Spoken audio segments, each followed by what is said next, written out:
One of the most iconic, beautiful mammals in the Americas is the jaguar. It's also extremely rare. Just 15,000 are left in the wild, and most are in Brazil.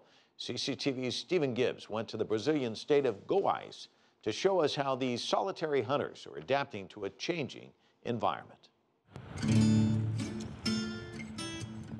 This is the agricultural heartland of Brazil.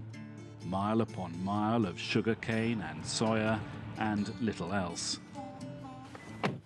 It's also home for Leandro Silveira.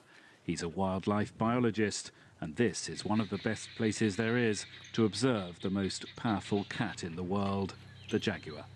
That means the park. Leandro's life's work has been to try to understand where these usually solitary big cats live, where they hunt, and where they breed. Each of this pin here represents a camera trap that we have outside on this region, monitoring the wildlife. Some of the cats are also tranquilized and tracked using GPS transmitters fitted to special collars. Before we started this study here with jaguars, Leandro's research has led him to some unexpected conclusions about the sustainability of this species. He believes that the big cats are adapting successfully to the changing landscape around them. Wait, I think we got tracks here. Let me check what it is. Jaguar tracks.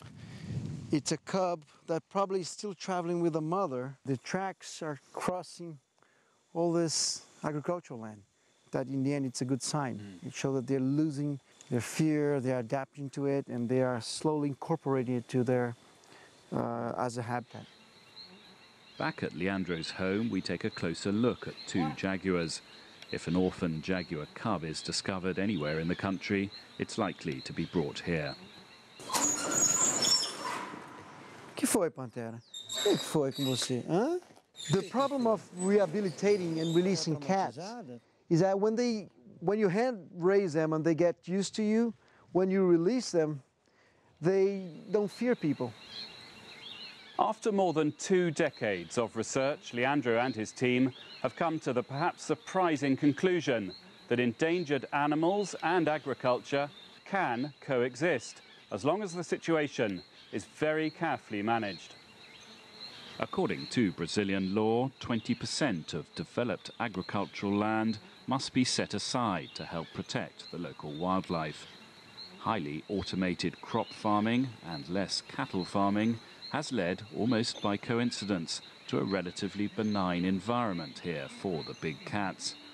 Leandro has discovered that some of his tag jaguars spend far more time outside a national park that's been preserved for them than inside it.